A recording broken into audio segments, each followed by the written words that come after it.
अभी इस वक्त जो भी कोई इस वीडियो को देख रहा है, आप लोगों में से कितने लोग ऐसे हैं जिनको अपने टीचर्स याद हैं? वो स्कूल वाले टीचर, वो कॉलेज वाले टीचर, और जिन जिन को भी अपने टीचर्स याद हैं उन सभी को प्लीज़ कमेंट में मेंशन ज़रूर कीजिएगा। नमस्ते दोस्तों, स्वागत है आप सभी का आपके अपने channel be real be simple में। और जैसे कि मैंने शुरुआत में ही बताया, तो ये होने वाला है टीचर्स डे का व्लॉग।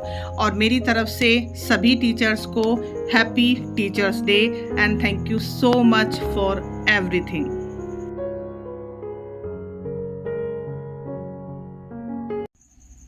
तो चलिए इस व्लॉग को शुरू करते हैं। और ये व्लॉग मैंने शुरू किया था 4 सितंबर को, यानी कि टीचर्स डे से एक दिन पहले। अभी सुबह के 7:15 बजे हुए हैं। वानी अपने स्कूल जा रही है और आज उसकी छुट्टी थोड़ी जल्दी ही हो जाएगी क्योंकि थोड़ा सेलिब्रेशन है स्कूल में, तो इसलिए लंच वगैरह आज उसने कुछ भी नहीं बनवाया। और थोड़े से ये सेब रखे थे तो उसी में से थोड़ा सा वो खा के गई है और थोड़ा सा लेके गई है। और यहाँ पर है ढेर सारी लस्सी जो सुबह सुबह हमें मिली है हमारे पड़ोसियों से, तो इसकी आज कढ़ी बनने वाली है। वैसे रात मैंने दही भी जमा दी थी, लेकिन कोई बात नहीं, ये नेक्स्ट डे काम आ जाएगी। तो मैं ये क्लिप शूट कर ही रही थी, लेकिन वानी अपना केक भूल गई थी, तो वही बस वो वापस लेने आई है।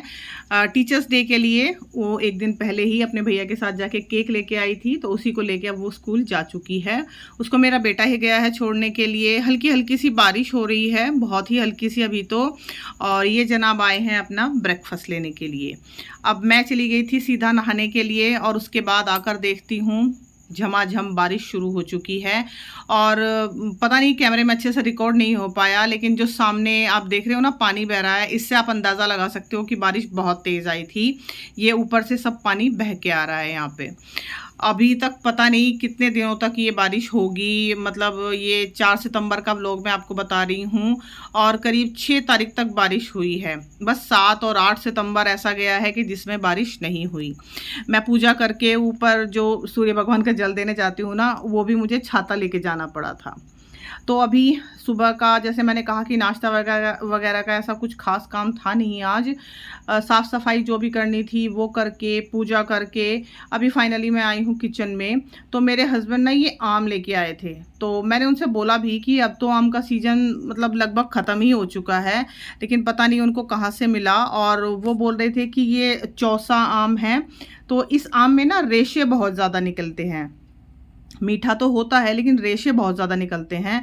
तो और मुझे इसका स्वाद कुछ अच्छा लगा भी नहीं, सही बताऊं तो। इसलिए मैंने क्या किया कि इसमें से बस 1 या 2 आम छोड़ के बाकी आमों की मैंने प्योरे बना ली, ताकि ये मैंगो शेक वगैरह बनाने में काम आ जाएगा, या फिर एज इट इज़ ही आम रस के तौर पे भी इसको खा सकते हैं।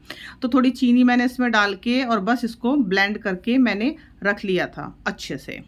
अभी यहाँ पर हमें अपनी कढ़ी छोंकनी थी, तो कढ़ी भी मैंने छोंक दी। आलू वाली सिंपल सी कढ़ी बनाई है मैंने। बहुत ज़्यादा रेसिपी मैंने रिकॉर्ड नहीं की, बहुत बार रिकॉर्ड कर चुकी हूँ। आगे कभी ज़रूर दोबारा से डिटेल में शेयर कर दूँगी आप लोगों के साथ। तो वानी आ चुकी थी स्कूल से, वो करीब 11:30-12 बजे तक आ गई थी और उसको आकर सबसे पहले आम ही खाने थे। हालांकि मैंने कढ़ी छोंकी हुई है, मैंने बोला था कि सीधा लंच कर लेना, लेकिन उसको आम बहुत ज़्यादा पसंद है। और वो भी इस तरीके से, देखिए कितना सुंदर उसने डिज़ाइन बनाया है। मेरे से तो सिर्फ रसोई से आम लेके आई थी और इस तरह से यहाँ पे बैठ के वो उसकी डिज़ाइनिंग कर रही थी। और जब मैंने पूछा कि भाई इतनी बारीकी से कैसे कर लिया, तो फिर उसने मुझे करके भी दिखाई थी एक आम पे। तो यहाँ पे वो 2 आम लेके बैठी हुई है और दोनों के दोनों आम उसने अकेली ने खा भी लिए। उसको आम बहुत पसंद है, एक्चुअली उसको फल ही बहुत ज़्यादा पसंद है, सभी तरह के फल।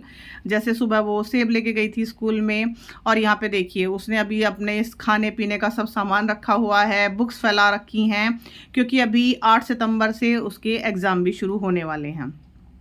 और आज जब तक ये वीडियो आप लोगों के पास जाएगी तब तक उसका एक एग्ज़ाम हो भी चुका है। और यहाँ पे जब वो आम खा रही थी ना, तो वो मुझसे बातें कर रही थी।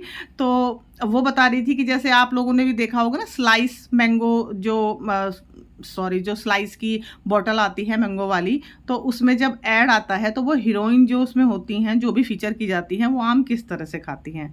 तो देखिए इस तरीके से वो आम खाती हैं और ये सेम उसी तरह से मुंह बना के दिखा रही थी कि वो आम खाती हैं और इस तरह से मतलब आम का स्वाद लेती हैं। और स्लो मोशन में वो जो उनका चेहरे का रिएक्शन होता है वो कुछ इस तरह से रिकॉर्ड होता है। तो चलो खैर, यहाँ पर हमारी कढ़ी भी अच्छे से कढ़ गई है, साथ में मैंने चावल भी बॉईल कर दिए हैं। तो बस ये हमारे दोपहर का खाना होने वाला है। और कढ़ी जितनी भी कढ़ के बने उतनी ही ज़्यादा स्वाद लगती है। तो यहाँ पर मैंने सिम गैस करके कढ़ी को थोड़ी देर के लिए और कढ़ने के लिए रख दिया है। अभी ये थोड़ी पतली लग रही है, लेकिन 15 से 20 मिनट बाद इसका टेक्सचर बिल्कुल अच्छे से सेट हो गया था। और ठंडी होने के बाद वैसे भी कढ़ी थोड़ी और टाइट हो ही जाती है। तो यहाँ पर है घी बूरा और चावल और कढ़ी, और चावलों के ऊपर जब गर्मा गर्म चावल हैं उसके ऊपर मैं इस तरह से 1 या 2 चम्मच घी डाल देती हूँ बच्चों के लिए। तो बहुत ज़्यादा टेस्टी भी हो जाते हैं और हेल्दी तो हो ही जाते हैं। घी जो है मैं घर पर ही बनाती हूँ, तो इसलिए मिलावट का तो कोई शक ही नहीं है। तो आइए आप लोग भी खा लीजिए कढ़ी चावल और बूरा। यूपी वाले जो होंगे भाई वो तो घी बूरे को ज़रूर जानते होंगे, हरियाणा वाले भी जानते होंगे। और मैंने कई बार आप लोगों से शेयर भी की है ये बात कि बूरे के बगैर, मतलब घी बूरे के बगैर हमारे घर में चावल तो कोई खाता ही नहीं है। तो चलिए, अब ये एक छोटी सी क्लिप मैं यहाँ पे ऐड कर रही हूँ जो वानी की एक फ्रेंड ने भेजी थी, जो उन्होंने आज स्कूल में सेलिब्रेशन किया था। तो जो फ़ोन था वो एक्चुअली मैम का ही था। बच्चों के पास कोई फ़ोन नहीं होता है, ना ही बच्चों को फ़ोन अलाउड होता है। तो जो केक वानी लेके गई थी वो कट हो रहा है, और मतलब खूब सारे गिफ्ट्स जो टीचर्स के लिए उन लोगों ने लिए होंगे वो उनको दिए हैं, और बहुत ही अच्छे से उनका टीचर्स डे का सेलिब्रेशन हुआ। और अब है नेक्स्ट डे, यानी कि 5 सितंबर। उस दिन बच्चों की छुट्टी थी क्योंकि सेलिब्रेशन एक दिन पहले ही हो चुका था। तो ये जो मैंगो की प्योरी मैंने एक दिन पहले बना के रखी थी ना, अब मैं इसका मैंगो शेक बना रही हूँ। सुबह के सारे काम हो चुके हैं, नहाना धोना सबका, थोड़ी बहुत साफ़ सफाई। तो वानी ने कहा कि इसको मैंगो शेक ही पीना है। मतलब वानी ने भी, और मतलब मेरे बेटे ने भी, हस्बैंड ने भी, सब ने बोला कि चलो मैंगो शेक ही बना लेते हैं, क्योंकि गर्मी बहुत ज़्यादा हो गई है वाकई में। हालांकि बारिश बीच बीच में होती रहती है, लेकिन गर्मी उमस इतनी ज़्यादा बढ़ गई है कि बस पूछो मत आप। एक टाइम पे जब बहुत ज़्यादा बारिश हो रही थी तो लग रहा था कि शायद थोड़ी सी ठंडक हो गई है मौसम में, लेकिन उसके बाद जो उमस, मतलब उसके बाद जो धूप निकलती है ना, वो इस कदर उमस बढ़ा देती है कि आपको मन करता है कि कुछ ठंडा ठंडा सा पी लिया जाए। तो यहाँ पर मैंगो शेक मैं बना रही हूँ। थोड़ा सा दूध मैंने उसमें मिलाया और बर्फ़ थोड़ा सा ही मैंने उसमें मिलाया। और यहाँ पर वानी मेरी हेल्प कर रही है। उसने कहा कि मुझे इसमें ड्राई फ्रूट काट के डालने हैं, और मैंने उसको पहले ही बोला था कि ड्राई फ्रूट को प्लीज़ आप प्लेट में काट लो बेटी, लेकिन उसने कहा नहीं कटोरी में। तो कटोरी में वो काट रही थी, और आधे जो बादाम हैं वो नीचे गिर रहे थे। अभी ड्राई फ्रूट के नाम पे मेरे पास सिर्फ बादाम ही थे, तो उसी को मैंने काटने के लिए दिया है। हालांकि मैं खुद भी काट सकती थी, लेकिन फिर मैंने सोचा कि चलो धीरे धीरे उसको बताती हूँ कि किचन का कोई भी छोटा मोटा काम किया कैसे जाता है। क्योंकि किचन का काम आप एकदम से डायरेक्ट नहीं सीख सकते, ना ही डायरेक्ट सिखा सकते हो बच्चे को, और सिखाना ज़रूरी भी है। तो इस तरह के छोटे छोटे काम आप बच्चों को सिखाइए कि कोई चीज़ कट कैसे करते हैं, चाकू कैसे पकड़ते हैं, जिससे चीज़ भी कट जाए अच्छे से और अपना हाथ भी बच जाए। तो बस यही सब मैं वानी को यहाँ पर सिखा रही थी। और ये है वानी का एक कप। एक्चुअली ये उसके पापा को मिला था कहीं गिफ्ट में, तो कल ही वो लेकर आए थे, एक दिन पहले ही, और आज ही वानी ने इसको खोल भी लिया कि वो इसी में मैंगो शेक पीने वाली है। तो इसमें कांच का स्ट्रॉ भी है, और ऊपर अच्छे से इसमें ढक्कन भी लगा हुआ है, जिससे ये बिल्कुल पैक हो जाता है। छोटी सी ये रबर वाली इस पर कैप भी लगी हुई है, जिससे ऊपर से बंद भी हो जाएगा अच्छे से। मतलब आप इसमें कोई शेक या कॉफ़ी वगैरह लेके कहीं जा भी सकते हो, जैसे कि आजकल फैशन चला हुआ है ना कि सब अपनी कॉफ़ी अपने हाथ में रखते हैं, इस तरह से। तो खैर, बातों ही बातों में हमारा मिल्क शेक भी तैयार हो गया। सॉरी, मिल्क शेक नहीं, मैंगो शेक। और इसकी कंसिस्टेंसी मैंने ठीक ठाक रखी है, ना बहुत ज़्यादा गाढ़ी ना बहुत ज़्यादा पतली। और बर्फ़ जैसे मैंने बताया बहुत ज़्यादा मैंने नहीं डाला, ठंडा है, लेकिन बिल्कुल वो चिल्ड वाला मैंने नहीं बनाया, क्योंकि उमस है, गर्मी है हालांकि, लेकिन ये वाला मौसम इतना ख़राब है कि अगर आप बहुत ज़्यादा चिल्ड चीज़ों को पियोगे ना तो आपका गला भी ख़राब हो जाएगा। और वैसे भी आजकल वायरल बुखार तो बहुत ज़्यादा चल ही रहा है। तो यहाँ पर कटे हुए बादाम से मैंने मैंगो शेक को थोड़ा डेकोरेट कर दिया है। वानी ने मना किया था कि उसके मैंगो शेक में मत डालना, मतलब मैं मत डालूँ उसके मैंगो शेक में, क्योंकि उसको स्ट्रॉ से पीना है, तो जो बादाम है वो स्ट्रॉ में थोड़े मतलब फंस सकते हैं, तो इसलिए। अभी देखो मैंने पूरी तरह से उसका ग्लास तैयार कर दिया, लेकिन वो फिर कह रही थी कि ये की चेन लटकाने के लिए थोड़ा ही ना बोला था मैंने। तो अपना मैंगो शेक लेके वो गई है और मैं लाई हूँ यहाँ पर अपना और अपने हस्बैंड का मैंगो शेक। और कूलर के बिना बिल्कुल भी बैठा नहीं जा रहा है, तो इसलिए कूलर चला के रखा है। बेटा भी थोड़ी देर के लिए बाहर गया है, वो आके अपना मैंगो शेक पिएगा। और वानी ने सुबह अपने बाल धोए थे, हालांकि अच्छे से उसने सुखा भी लिए हैं, लेकिन फिर वो उनको खोल के बैठी थी तो मैंने स्क्रंची ली और अच्छे से ऊपर करके इस तरह से उसके बालों को बांधा है। क्योंकि हम माओ की आदत है ना कि हम बच्चों को बोलते रहते हैं कि तू अपने बाल बांध ले, नहीं तो मुझे गर्मी लग रही है। अब इसके पीछे कौन सा मतलब फॉर्मूला काम करता है ये तो मुझे आज तक नहीं पता चला। मैं भी वानी को ऐसे ही बोलती हूँ कि प्लीज़ तू अपने बाल बांध ले, मुझे गर्मी लग रही है। और ये है एक ब्रेसलेट जो उसने खुद बनाया है। ये उसने गर्मियों की छुट्टियों में बनाना सीखा था और मेरे ख्याल से शायद उसने YouTube से ही बनाना सीखा है। तो ये उसने एक पैर में पहना हुआ है, एक हाथ में पहना हुआ है। और बनाया किससे है, ये जो हम लोग लोवर्स वगैरह पहनते हैं ना, जैसे मेरा बेटा मेरे हस्बैंड पहनते हैं या मेरे भी लोवर्स हैं मेरी बेटी के, तो उनमें जो एक स्ट्रिंग डला होता है ना, नाड़ा टाइप, तो वो कभी कभी यूज़ होता है कभी नहीं यूज़ होता, तो सब निकाल के इस तरह से रख देते हैं। तो मैंने ये काफ़ी सारे इकट्ठे किए हुए थे, तो इन्हीं में से वानी ने ये बनाया है। तो जैसे मैंने कहा कि एक उसने हाथ में पहना हुआ है, एक उसने पैर में भी पहना हुआ है, और ये वाइट कलर का उसने मुझे बना के दिया था। बड़ी ही सुंदर तरीके से उसने इसकी मतलब गुथाई की हुई है। लेकिन मैं सच बताऊं, मुझे बहुत इरिटेशन होती है, मैं ऐसा कुछ हाथों पैरों में धागा नहीं पहनती हूं, क्योंकि जब वो गीला हो जाता है ना तो मतलब मुझे बहुत इरिटेशन होती है। मैंने राखी भी बस 2 से 3 दिन ही बांध के रखी थी, मैं ज़्यादा दिनों तक राखी भी बांध के नहीं रख सकती। पता नहीं क्यों मेरे साथ ऐसा है, और किस किस के साथ इस तरह की दिक्कत है प्लीज़ मुझे कमेंट में बताइएगा कि आप लोग अपने हाथ में कोई भी धागा या इस तरह से कोई ब्रेसलेट वगैरह पहन के नहीं रह पाते हैं। बस सिंपल सी चूड़ियाँ हैं, आपने देखा मेरे हाथ में, वही मैं पहन के रहती हूँ। और यहाँ पर मैं अपना मैंगो शेक एंजॉय कर रही हूँ, और गर्मी इस टाइम पूरे चरम पर है। कूलर चलाने के बावजूद भी थोड़ी भी राहत नहीं मिल रही है। तो वानी अभी चली गई है किचन में सारे कप वगैरह रखने के लिए, और जो जिस कप में उसने पिया ना मैंगो शेक, उसको तो बाकायदा धो के रख के आई है अच्छे से। और ये बड़ी क्यूट सी एक की चेन थी, उसी में ही थी ये, अब पता नहीं की चेन का क्या कनेक्शन है उसके साथ, लेकिन मुझे बड़ी प्यारी लगी ये। और ये है उसका बॉक्स, मतलब जिसमें वो पैक होके आया था। और ये एज ए गिफ्ट मेरे हस्बैंड को मिला था, उनके किसी फ्रेंड ने शायद उन्हें दिया है, मालूम नहीं मुझे अच्छे से, वो लेके आए थे घर पे। और इसका ये जो पैकेजिंग है ना बाहर की, ये इतनी सुंदर लग रही थी। वानी बोल रही थी कि इसका क्या ही करना है मम्मी, इसको फेंक दो, लेकिन मुझे ये इतनी सुंदर लगी कि नहीं, मैं इसको उठा के रखूँगी और कभी ना कभी इसको किसी गिफ्ट पैक में मैं ज़रूर इस्तेमाल करूँगी। तो आप लोगों में से कौन कौन ऐसा है प्लीज़ मुझे कमेंट में बताइएगा, जो इस तरह से बड़ी जो सुंदर सी पैकिंग होती है ना किसी भी गिफ्ट की, तो उसको रखते हैं।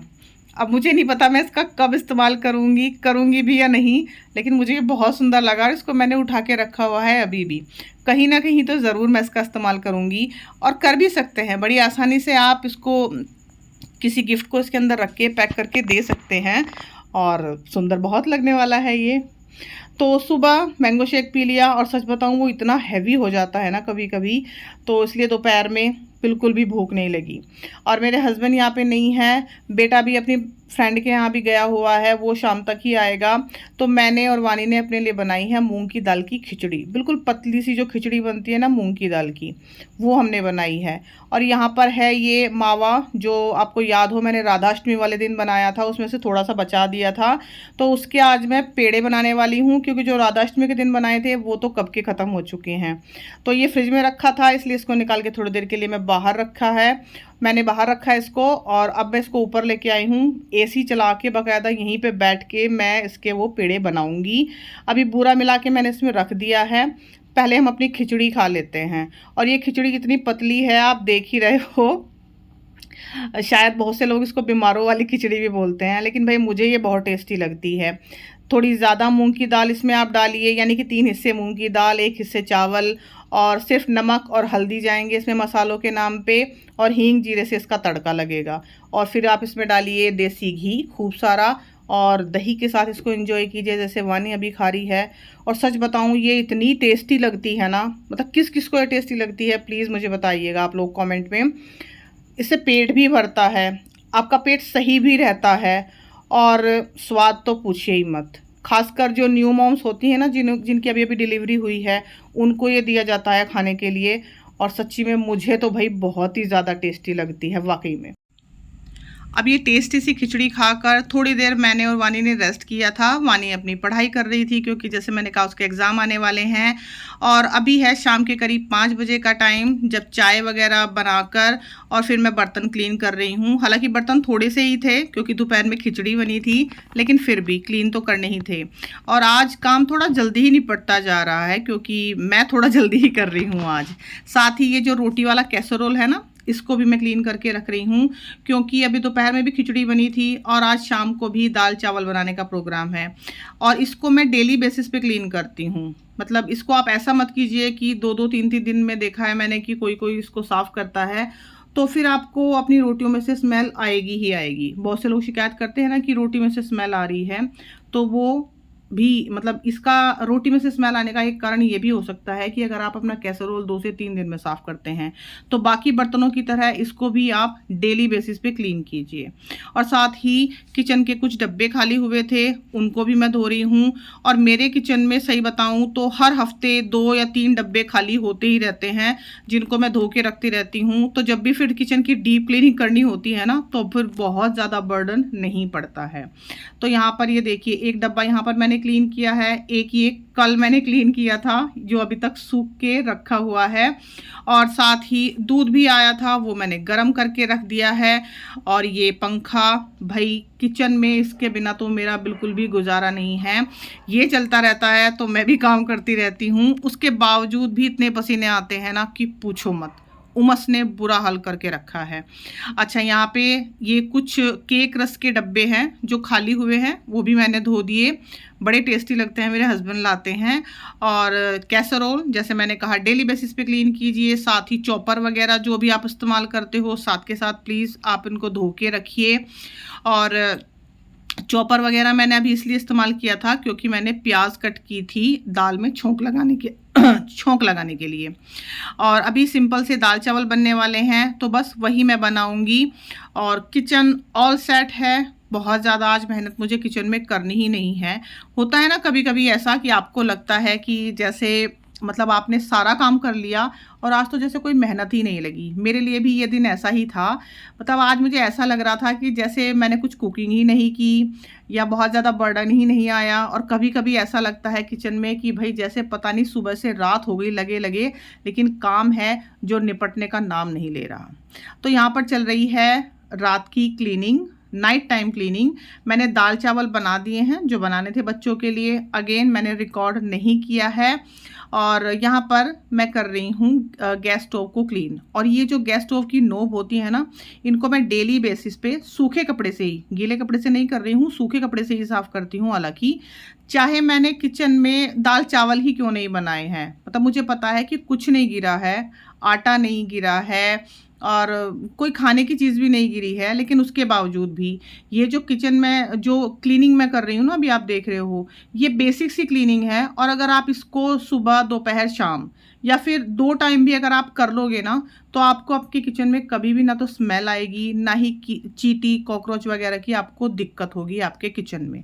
और सिंपल से जो टी शर्ट वगैरह के कपड़े होते हैं ना, उन्हीं को मैं रखती हूँ कॉटन के, उन्हीं से मैं साफ़ कर रही हूँ। ना कोई माइक्रोफाइबर का क्लॉथ मेरे पास है, ना ही कोई हाई फाई सफाई करने का एजेंट मेरे पास है। बिल्कुल सिंपल पानी से या कभी कभी स्प्रे में बना लेती हूँ, उससे मैं क्लीन कर रही हूँ।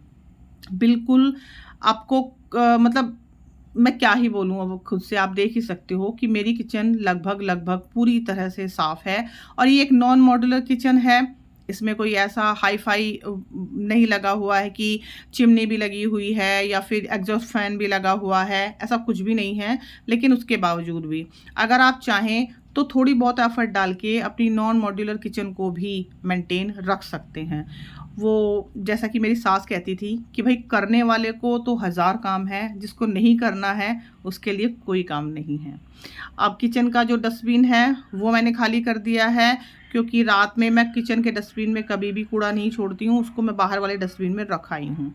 अभी ऊपर से तो आपको किचन बिल्कुल साफ़ लग रहा है कि हाँ ये बिल्कुल साफ़ है, लेकिन जब भी मैं अपने किचन की जो नीचे का फर्श है ना उसको देखती हूँ तो मुझे हमेशा ऐसा लगता है कि मतलब मुझे वो बहुत गंदा लगता है और शायद देखने वालों को भी लगता होगा कि कितना गंदा फर्श है।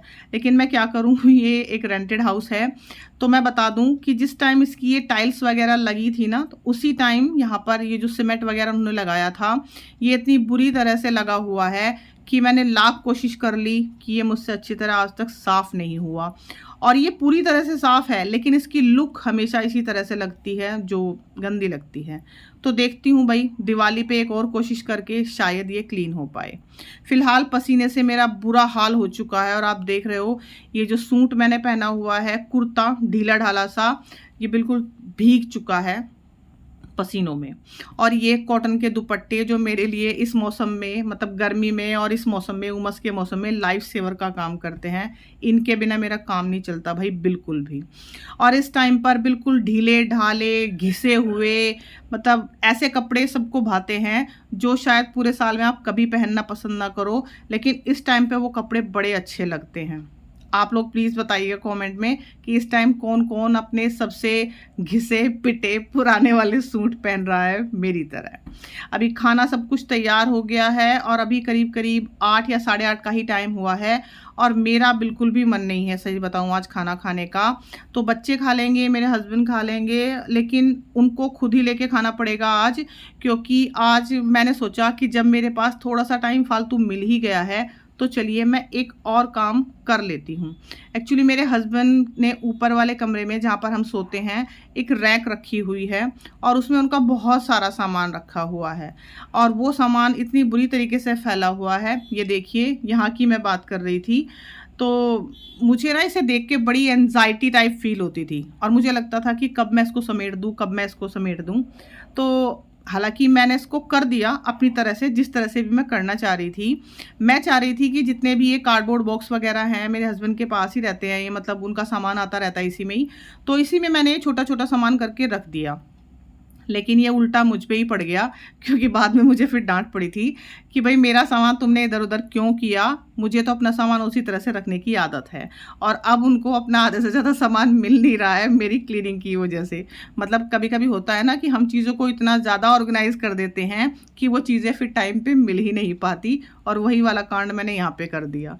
खैर उसके बाद हस्बैंड ने, मतलब 1-2 दिन बाद ही इसको अपनी तरह से उन्होंने अरेंज कर लिया था। लेकिन जितना भी मुझसे हो पाया मैंने बहुत अच्छी तरह से इस सारे सामान को अरेंज करने की कोशिश की है, और इतना मतलब अच्छा तो ये अरेंज करने के बाद लग रहा है। अब आप देखिए जब ये फैला होता है तो ये किस तरह का लगेगा। और अभी फ़िलहाल यहाँ से मैं सफाई कर रही हूँ और रात के करीब करीब शायद 9:30 या 10 का टाइम हो रहा है इस टाइम पे, और गर्मी में मेरी बुरी हालत हो रखी है। थोड़ी देर के लिए मैंने पंखा एसी सब बंद किया हुआ था यहाँ पे, ताकि जो धूल उड़े वो दोबारा से चीज़ों पे ना बैठे। और वानी यहीं पर है मेरे साथ ऊपर, वो अपनी पढ़ाई कर रही है और वो इंतज़ार कर रही है कि कब मेरी सफाई ख़त्म हो और कब मैं पंखा या एसी कुछ चालू करूं। और ये देखिए इतना सारा, मतलब ये कार्डबोर्ड के डब्बे और बाकी का जो सामान है ना एक्स्ट्रा, वो मैंने यहाँ से निकाला है। अभी फ़िलहाल यहाँ पर बाकी है झाड़ू लगानी अच्छे से, इस पूरे सामान को समेटना, और उसके बाद फिर मुझे नहाना है, क्योंकि गर्मी में बुरी हालत हो चुकी है। बिना नहाए नींद नहीं आएगी बिल्कुल भी। तो जैसे मैंने बताया, देखिए 10 बजने में 10 मिनट हैं, तो खाना तो मैंने नहीं खाया, बच्चों ने खा लिया, मेरे हस्बैंड ने खा लिया। लेकिन हाँ, अब इतने सारे काम के बाद मुझे हो रही है थकावट, तो मैं दूध ज़रूर पीऊँगी। और यहाँ पर देखिए वानी को गर्मी लग रही है ना, इसलिए अपने फ्रॉक के ऊपर जो एक श्रग टाइप है वो भी उसने निकाल के रखा है, क्योंकि वो इंतज़ार में है कि कब मेरी सफाई ख़त्म हो और कब मैं यहाँ पर एसी या पंखा चलाऊँ। तो चलिए अपनी ढेर सारी बातों के साथ इस वीडियो का मैं यहीं पर एंड करती हूँ, और उम्मीद करती हूँ कि शायद किसी पॉइंट पर आप लोगों को ये वीडियो पसंद आई हो। अगर पसंद आई हो तो प्लीज़ इस वीडियो को एक लाइक दे दीजिएगा, चैनल को सब्सक्राइब कर लीजिएगा। नहीं पसंद आई हो तो आप डिसलाइक भी कर सकते हैं। Thank you so much for watching.